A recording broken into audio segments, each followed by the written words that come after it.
Bonjour tout le monde et bienvenue dans cette nouvelle vidéo. Nous allons parler de champ de pesanteur au travers de l'exercice du saut à la perche.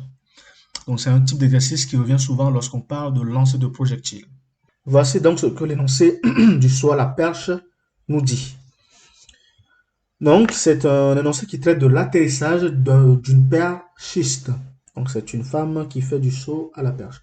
On souhaite étudier la phase descendante d'une athlète lors de l'épreuve du saut à la perche. Donc la phase descendante, c'est ce qui nous intéresse.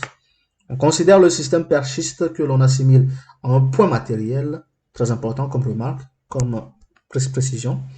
On négligera dans cette phase toute action de l'air, c'est-à-dire que les frottements sont négligés. Donc frottement de l'air négligé. Sont négligés. Point. Alors, la barre est franchie avec un vecteur vitesse V0 qui est horizontale. Voilà, c'est la vitesse que nous avons ici. On se place dans le repère où X, Y, Z. Donc le repère de l'énoncé, c'est O, X, Y, Z. En prenant le début de la phase descendante comme origine des temps. Donc à t égale à 0 secondes, et bien qu'est-ce qu'on a? On a on a plutôt, voilà, on a la perchiste en fait qui passe par la barre, donc qui se situe à une hauteur à t égale à 0. La perchiste sur une hauteur h, z est égal à quoi? À grand H. Bien, donné. Hauteur du tapis de réception. Donc le tapis, la hauteur du tapis que l'on a ici, pas la hauteur de la perchiste, hein, la hauteur du tapis, c'est petit h qui est égal à 0,7 mètres. Et la hauteur du saut grand H est égale à 4,5 mètres. Bien, attaquons les questions de l'énoncé. Question 1. Alors, qu'est-ce qu'on me demande de faire? Montrer que les composantes du vecteur accélération du système sont AX, AY, AZ, ainsi de suite. Bien. Donc, nous allons donc déterminer les composantes du vecteur accélération.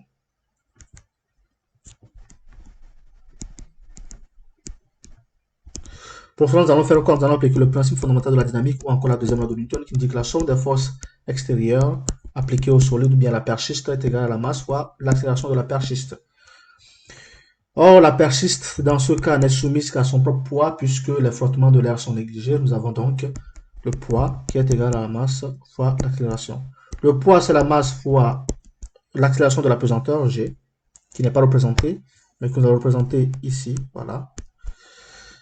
Et donc, G qui est égal à la masse fois l'accélération.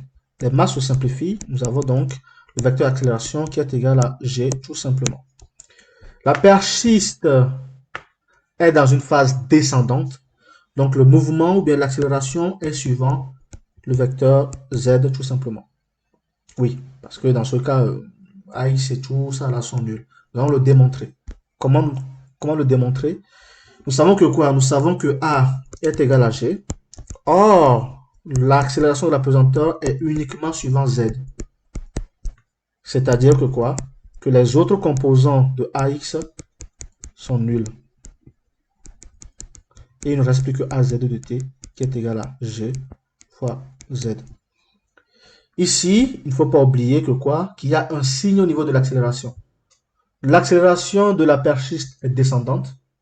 Et la force de la pesanteur aussi est descendante, donc c'est des signes positifs et positifs.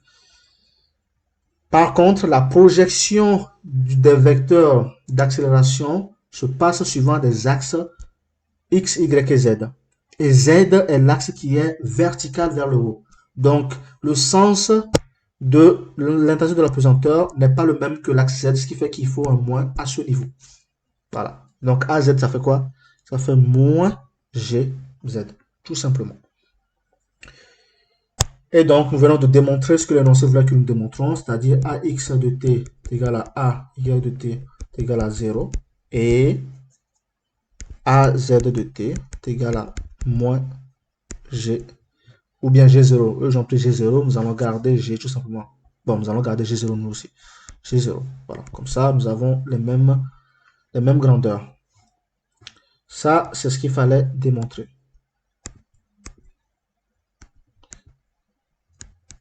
Très bien. Question suivante, question 2. Montrer que les équations horaires du mouvement du perchiste s'écrivent comme suit. Nous allons donc déterminer les équations horaires et voir si nous retrouvons la même chose. Donc, déterminons les équations horaires du mouvement.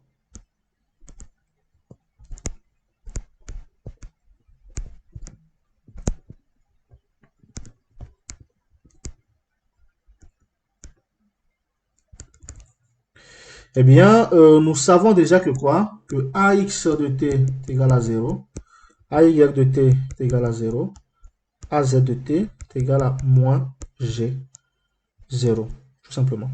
Moins G0. Or, nous avons quoi? AX de t, c'est la dérivée de Vx de t par rapport au temps. AY de t, c'est la dérivée de Vy de t par rapport au temps. Et AZ de t, c'est la dérivée de Vz de t par rapport au temps. Connaissant cela, nous pouvons donc déduire que quoi? Que AX, non, pas AX, que Vx de t, c'est la primitive de AX dt. Vy de t, c'est la primitive de AY dt. Et Vz de t, c'est la primitive de AZ dt. Ça nous fait donc Vx de t, qui est la primitive de AX, c'est 0 dt. Vy de t, la primitive, c'est encore 0 dt. Et Vz de t, la primitive, c'est encore quoi? Pas 0, non. C'est la primitive de moins G0 dt. La primitive de 0 qui est une constante, ça fait 0 fois t, ce qui nous donne 0. Voilà, ça c'est la primitive, plus une constante d'intégration. Constante d'intégration, C1. Vy de t, la primitive de 0, c'est encore 0 plus une constante d'intégration C2. Vz de t, c'est la primitive de moins g, donc ça fait moins g0 fois t, plus la constante d'intégration C3. Pour déterminer les constantes C1, C2 et C3 que je montre ici, voilà, pour déterminer ces constantes-là, il faut revenir à l'origine. Or, à t égale à 0, qu'est-ce qu'on a? On a V0 de t, bon, pas V0 de t, on a V de 0, donc à t égale à 0, bien sûr, qui est horizontale, c'est-à-dire que quoi? C'est uniquement suivant l'axe X. Voilà. Égal à V0, X qui est égal à V0 tout simplement. Voilà. Parce que les autres composantes sont nulles. Et voilà, V0Y est égal à 0. V0Z est égal à 0. Parce qu'à l'origine des temps, à t égal à 0, la vitesse est horizontale. Et donc, suivant uniquement X. Ce qui veut dire que quoi? Que nous avons Vx de 0 est égal à C1. Vy de 0 est égal à C2. Vz de 0 est égal à 0 plus C3. Et Vx de 0, ça fait 0. C'est égal à C. Non, ça ne fait pas 0, ça fait V0, attention. V0 est égal à C1. Vy de 0, c'est ça qui fait 0. C'est égal à C2. Et le reste, ça fait 0 également, plus 0 est égal à 0 plus C3. Ainsi, nous avons C1 est égal à V0. C2 est égal à 0. C3 est égal à 0. Avec ces constantes, nous pouvons réécrire proprement les composantes du vecteur vitesse. Donc, Vx de t est égal à C1 est égal à V0. Vy de t est égal à 0. Et Vz de t est égal à quoi? Est égal à moins G0t plus C3 qui est 0. Donc, on n'écrit rien. Ça, c'est les composantes du vecteur vitesse.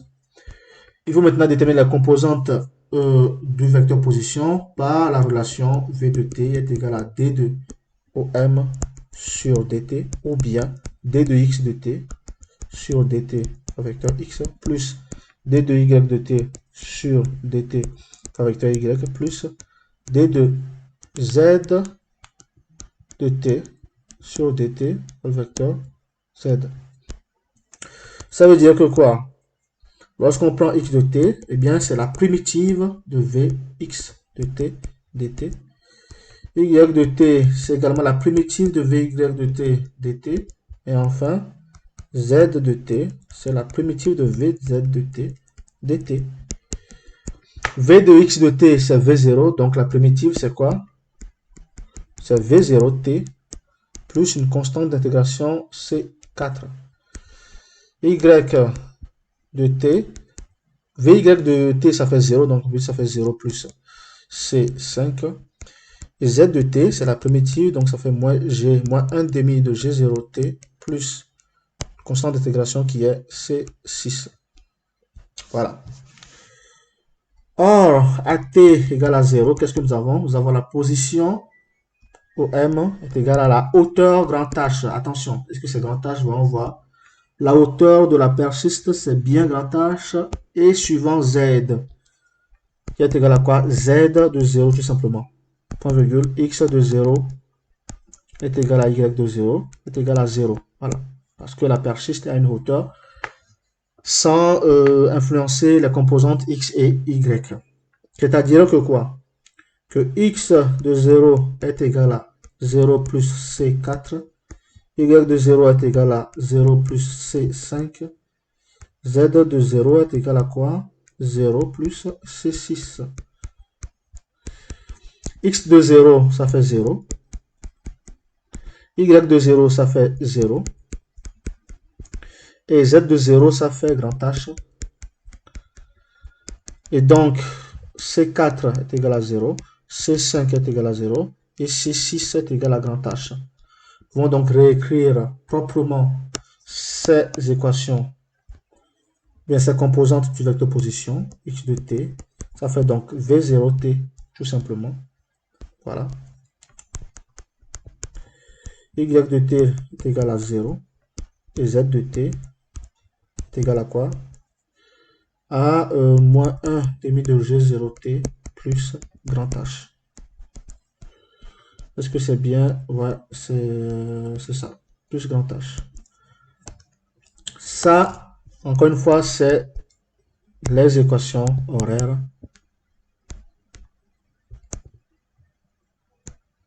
du mouvement. Bien, voilà.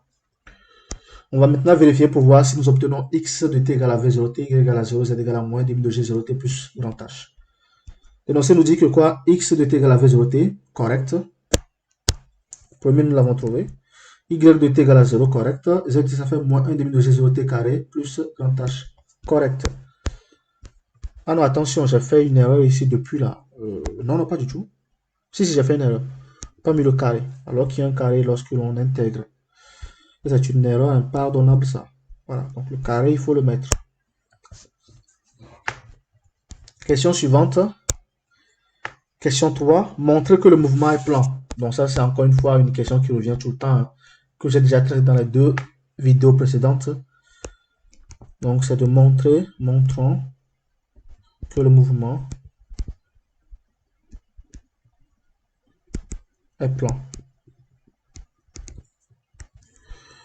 Qu'est-ce qu'on constate? On constate que quoi? Que y de t est égal à 0, que v y de t est égal à 0, que a y de t est égal à 0.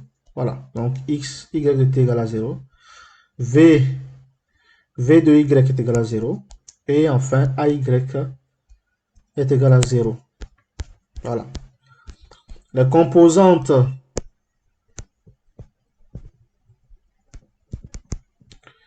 suivant OY sont nulles. Donc, le mouvement est dans le plan OX, OZ. Le mouvement est dans le plan.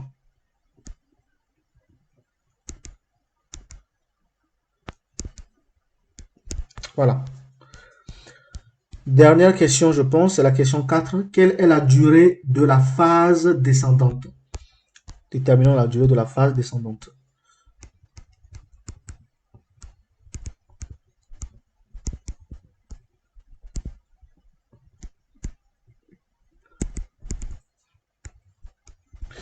durée de la phase descendante. Alors,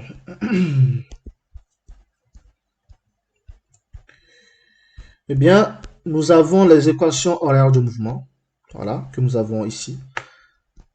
Nous avons la distance, c'est-à-dire que quoi? Lorsque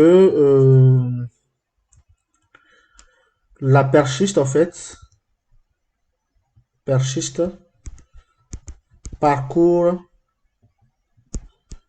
la distance grand H moins petit h lors de la descente. Pourquoi grand H moins petit h? Parce que la figure, bien le schéma nous montre que quoi? Que la perchiste est à une hauteur grand H, mais va tomber sur un tapis. Et le tapis fait une épaisseur de petit h. Donc la distance totale parcourue lors de la descente, c'est quoi? C'est grand H moins petit h. Et cette distance, c'est encore quoi? C'est encore Z. Bien. Remettons nos équations horaires. Donc x de t est égal à v0t et z de t est égal à quoi? Moins 1 demi de g0t au carré plus grand H. Ça, ce sont nos équations horaires. Je vais noter la première 1 et la deuxième 2. La première nous permet d'obtenir quoi? Le temps qui est égal à x. Le temps qui est égal à x sur v0. Tout simplement. Et avec ce temps, nous allons... Eh bien, est-ce qu'il y a même besoin de faire ça? Non, il n'y a même pas besoin de faire ça. Nous pouvons directement partir de la deuxième équation. Donc, de la deuxième équation, nous avons quoi? Nous avons z qui est égal à moins 1 demi de g0t au carré plus grand H. Or, la distance parcourue pour descendre, c'est quoi? C'est z égal à quoi? Grand H moins petit h. Bon, ce n'est pas exactement ça. Pourquoi? Parce que z ici, c'est une position, pas une distance parcourue. C'est-à-dire que quoi? Lorsque grand Z est égal à petit h, eh bien, la perchiste est au sol. Donc, Z, c'est une position à partir de l'origine. Donc, grand Z, c'est quoi? Tout simplement petit h. Voilà. Ce qui veut dire que quoi? Petit h est égal à moins 1 demi de G0t au carré plus grand H. Donc,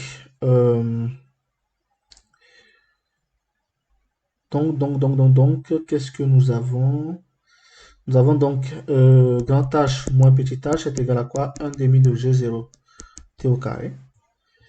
Ce qui veut dire que quoi? Que t au carré, ça fait 2 fois grand H moins petit h sur G0.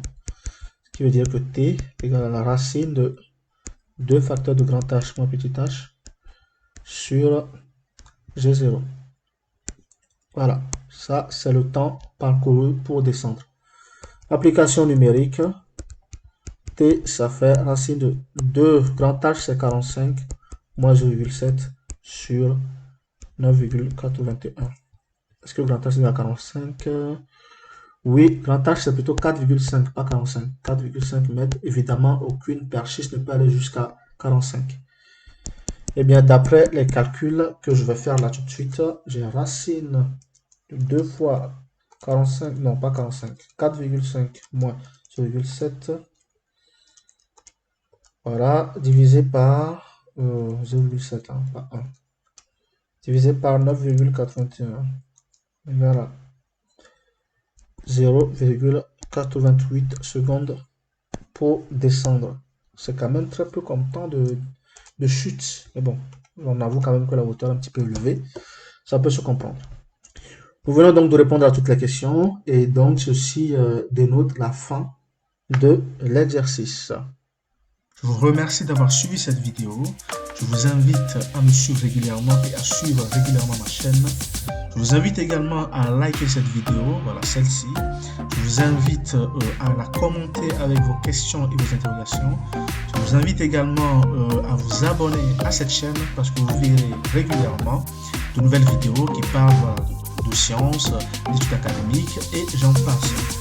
Je vous invite enfin à consulter la description de cette vidéo pour y voir mon adresse mail sur laquelle vous pouvez m'envoyer des exercices un peu plus compliqués et des interrogations que vous aurez du mal à mettre dans les commentaires.